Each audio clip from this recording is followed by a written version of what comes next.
I'm Larry Vickers, the host of TAC-TV. I'm a trained firearms professional with years of experience in the industry, so unless you're properly trained, never attempt anything you see on this show, ever.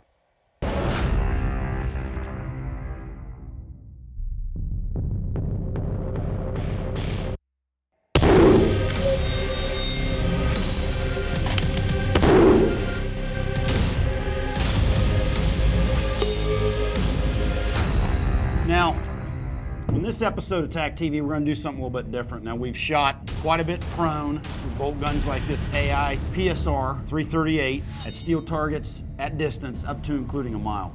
We kind of reached out to some of our fans on Facebook and Twitter to get input on what they wanted to see on a bolt action episode. So they gave us feedback they want us to see in different shooting positions and shooting through different mediums. Car glass, concrete block, stuff like that. So my crew set up a little challenge for me. I'm gonna go through the different positions and the different shots, talk you through what I'm gonna do to try to make the accurate shot and see how it shakes out. This is for the fans of TAC-TV. Stand by.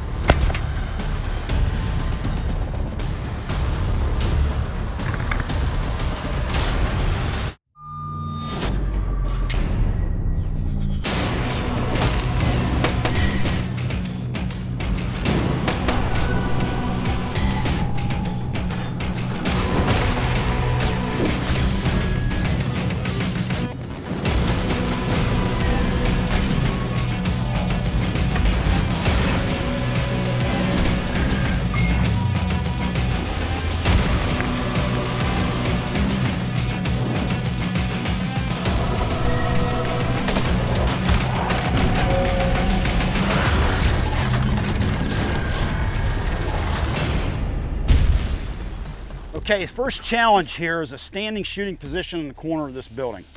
Now here's the story. I've got a C-zone MGM terrorist target down there by a car about 150, 175 yards away. If I go prone, I really can't see it, which happens a lot in the real world. If I go kneeling, I might be able to see it, but it's over a field and there's a little bit of a rise or hump. So the best, clearest shot is standing. It's also the most difficult. I got the scope down on 10 power. I may even go less than that. Remember, this is a 5 to 25, and when you're taking shots like this, you don't want that real high magnification. You want to go down lower. You have a little bit more wiggle room there. Also, I'm going to brace myself to the best of my ability against the building.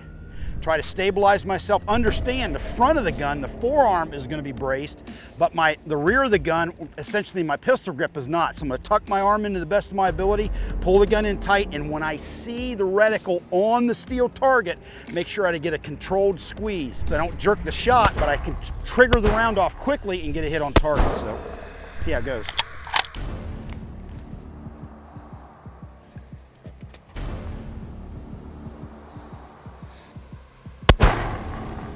Oh, missed. Pulled it off to the right.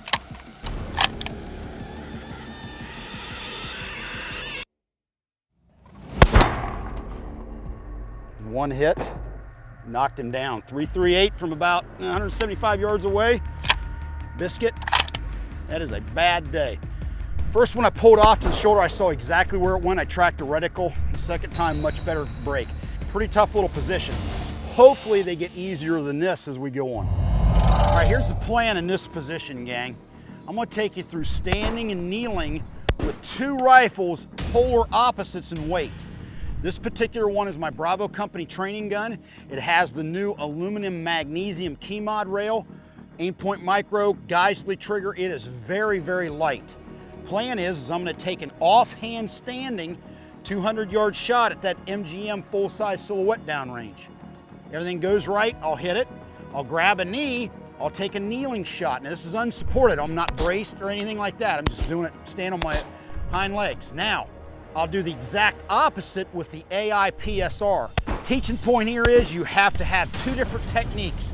You have a light gun, you can be more aggressive, pull it back in your shoulder, you can be more into the gun.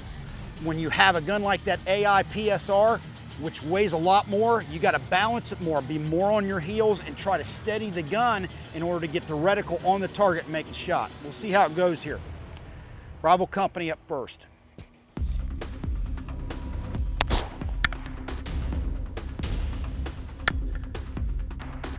Okay, now it's time to take a knee.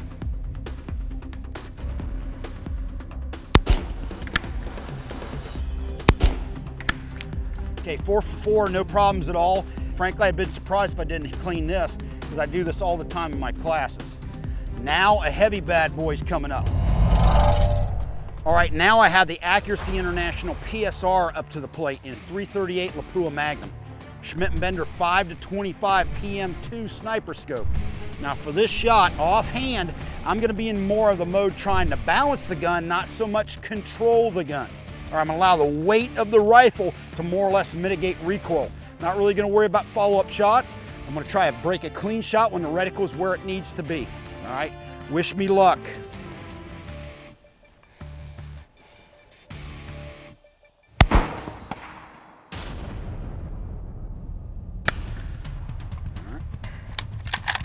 The 5 power magnification in this case is my friend. I've got down the lowest power possible in this scope.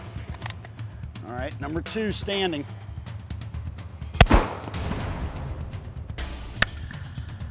Good hit. Now I'm gonna go kneeling. Now this is a lot better because I'm more supported. The closer you get to the ground, the more stability you have. Here we go.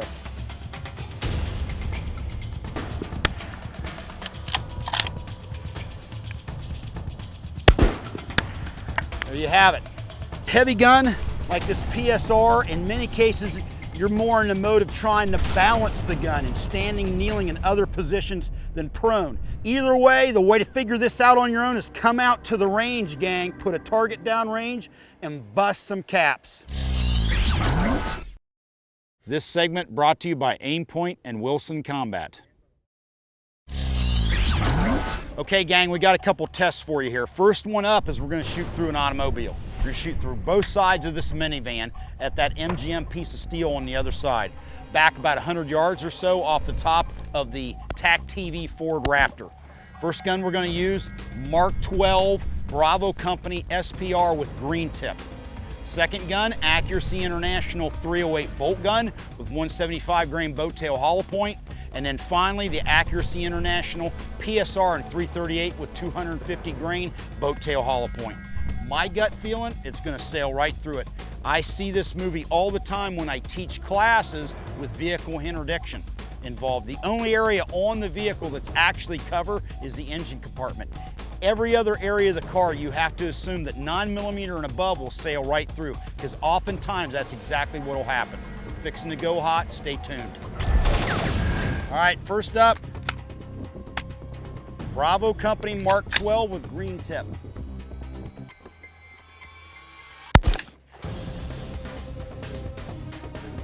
Say we go down and check it out. All right, let's see what we got here. Here's 5.56 green tip entrance. Now it came through the inside and then fragmented on the other side. And now let's go look at the target. All right, let's check out how the MGM steel survived. Now here's where it came out. All right, now spin this around for the folks at home. You can see a little bit of splatter here. In the real world, that wouldn't have amounted to much. Certainly wouldn't have incapacitated anyone. It wouldn't have been pleasant, don't get me wrong, but it really wouldn't have done much in terms of taking you out of the fight. So what we saw here is light bullet, 62 grain bullet with steel penetrator tip, went through one side, fragmented, went through the far side, but pretty minimal damage on the target. Next up is 308 out of the Accuracy International bolt gun. See how that shakes. Okay, next up, Accuracy International 308 bolt gun. Collector grade gun back from yesteryear, imported by Gunsight at the time. My good buddy Randy Pennington at Mile High Shooting Accessories found it for me. See how this works on the minivan. Soccer mom van. Going hot.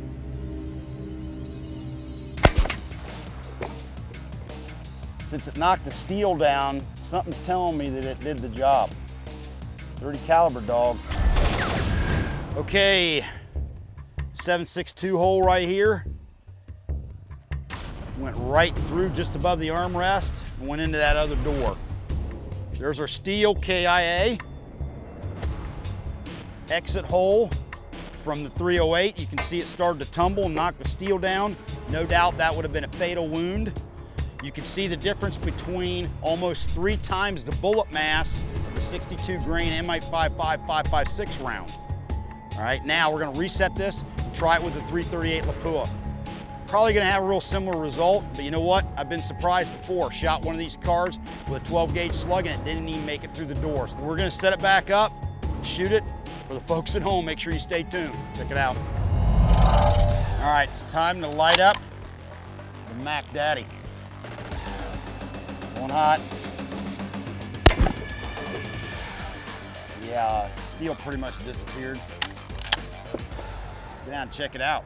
All right, fans, whether you knew it or not, Sir Isaac Newton just visited the set. This is a 338 hole, Holmes. Now we're shooting about 100 yards away. The 338 at about 100 yards has roughly the same bullet mass as the 7.62 we shot and the 5.56 added together at more or less the same muzzle velocity as the 5.56. So the end result, come on over here, is Biscuit right here took a center hit and a serious divot. That's rifle rated MGM steel. You saw what the 5.56 and the 7.62 did to it. And now you see what the 338 did to it. There's our exit hole. Moral of the story is, if somebody's shooting at you with a 338, number 1, don't hide behind a soccer mom's minivan, and number 2, run. All right, so we wrapped up shooting through the soccer mom minivan. All 3 calibers penetrated. Granted, I expected the 5.56 to do a little bit better. 308 went right through, and Lord knows 338 went through that puppy like a freight train. Now we have a new challenge set up, and one that even Biscuit here isn't quite sure what's gonna happen. So I'm gonna learn alongside the folks at home. Stand by.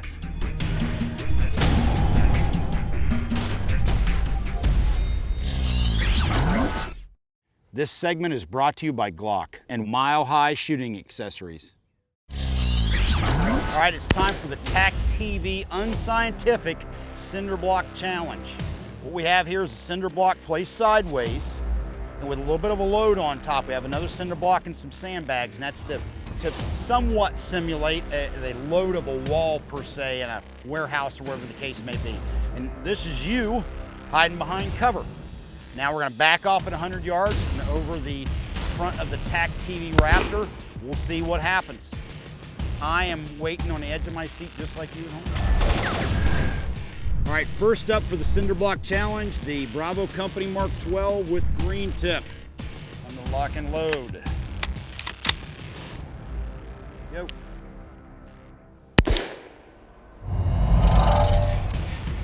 Obviously the weight on top helped because it gave a much more rigid target to the round coming down range here. First side it went through, second side it went through but busted up. And you can see you got a little bit of spray back here. I don't think that would have done much of anything to an individual back here. But we kind of saw the same results we saw with the minivan. You know, it did penetrate both sides, but what it did to the target behind really is meaningless. Now we're gonna reset this puppy and bring up the 308 bolt gun next. All right, gang, up next, 308 bolt gun. Be interested to see how this shakes out versus what the 5.56 did downrange. All right, put your ears on, we're fixing to go hot. A little bit more downrange effect on the cinder blocks. Check it out. All right, welcome to 1944. Everything old is new again. You got a little snapshot of why when GIs rolled into Europe to beat back Nazi Germany, they started having to use 30-06 armor-piercing rounds in their M1 Garands and 1919 machine guns. They were going up against reinforced concrete buildings, and this was the end result. Essentially what ended up happening, the 308 round, 175 grain boat tail hollow point, expended all its energy to get through this cinder block and did very little damage to the target behind it. Now my gut feeling is if we change the equation and threw armor piercing in that Accuracy International bolt gun, we'd have a different result. Next up, after we clean up the mess, 338 Lapua Magnum, baby, and remember Sir Isaac Newton, he's coming back to visit, is my gut feeling. Okay, we saved the best for last. Accuracy International PSR Schmidt & Bender scope, .338 Lapua Magnum. We're gonna see what it does against the Cinderblock. Now, no doubt if this was armor piercing, it would be much more effective. My gut feeling is not gonna matter. The horsepower this cartridge brings to the table is gonna overcome the Cinderblock and put the hurt on the steel target behind it. Let's see.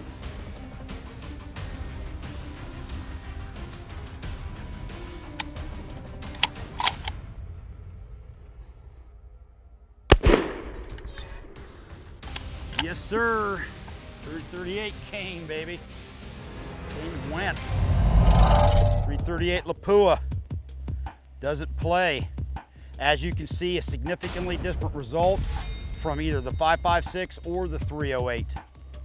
Now, the moral of this story is, you may be better off hiding behind a Cinderblock wall if somebody's shooting at you with a 338 versus a minivan, but the end result is the same. You need to run. Remember, Sir Isaac Newton had it first.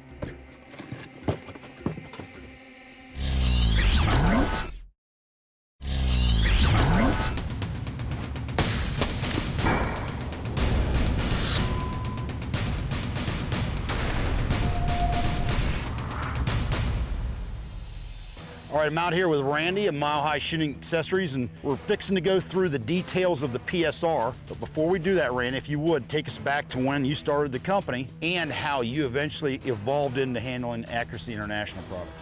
Well, Larry, we started in 2003 selling triggers for Perazzi shotguns and other accessories and ammunition because we shot trap. Then in 2008, with the way things were going in the tactical rifle world, we started selling Accuracy International accessories and parts. 2009, we had done a good job, so they offered us a distributorship. We took on the full line then, FFL, SOT, and started handling all their rifles, and have just grown the business to the point where we're the largest Accuracy International distributor in the U.S. Of course, we do other things, as you know. We do gunsmithing, threading, suppressors, smith and benders, spur. So we're sort of the one-stop shop for long-range shooters. And the key with you guys, from what I've seen, you have the stuff in stock. Absolutely. People that want to spend thousands of dollars for a rifle or a kit, they want it. They don't want to read about it for 6 months or a year, and that's the thing that's made us grow. We invested in the inventory, and it took time to get it, but now we've got it. More or less, once the suppressor paperwork transfers, you can get a package like this sent out the door in pretty short order. Absolutely. You know, everything but the suppressor within a week is on the road. All right, Randy, I know the PSR is a gun you guys have been waiting on for quite a while. Right. They submitted this to the Army, I think 2 years in a row, actually, and we asked AI if they wouldn't make it available to the civilian world because it's such a neat concept, and we thought there was a market for it, and they agreed SHOT Show a year ago, and we got them just before SHOT Show this year. Okay. Now the details behind it is it's a chassis system that will allow you to adapt different barrels to it and different bolts, correct? Absolutely. The stock folds to the right and captures the bolt, which is an Army requirement. Pull the bolt, we take the shroud off, unscrew the barrel, put a barrel back in, tighten the set screw. Basically, you're good to go. It just takes a few minutes and you can go multi-caliber. The original submission was 308, 300 Win Mag, 338 Lapua Magnum. We added a couple other calibers. There's a 260 in this particular kit, and anything based on the 308 cartridge would be possible to put in it, and anything with a Magnum bolt would be possible, and the 338 Lapua. Good deal. So, now, the suppressors, that was a different suppressor submitted. This is something that you guys handle exclusively, correct? Right, we're the exclusive distributor for suppressed armament systems. So on your rifle, we changed the muzzle brake to the SAS brake with the SAS 338 can. And then plus we put the spur mount on, which you've used. Yeah, absolutely. Actually, you've used them longer than we have. This year, we got a 5 to 25 Schmidt on, a little bit different than last year's. I'm a big Schmidt fan, as you know. Absolutely. And I like the spur mount. You guys also sell Night Force, correct? We sell Night Force. Smith and Bender is kind of our flagship. We do a lot of business with them, and it's just hard to beat the 5 to 25 Smith. I don't know. I agree. It's kind of the gold standard, hence why SOCOM adopted it for the PSR program. Now, it comes in the case. Yes. With the tools also to switch it over, is that correct? Absolutely. Cleaning kit, drag bag, sling, cleaning rod, extra magazines, barrels, everything you need. It's complete. Now, other than the scope. Minus the suppressor and the scope, because those are kind of your options in terms of the price involved with this and the suppressor. What does a package like this run for somebody if they buy it from Mile High? It runs in the mid-16s. Okay, 16,000, that's not 1,600. That's right. Remember, this is a high-end piece of kit.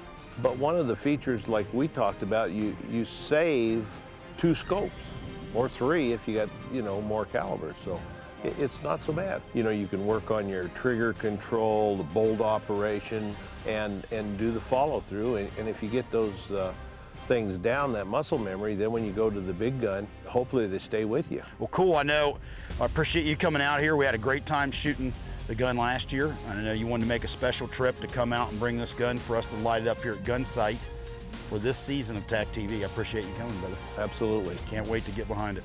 Appreciate it.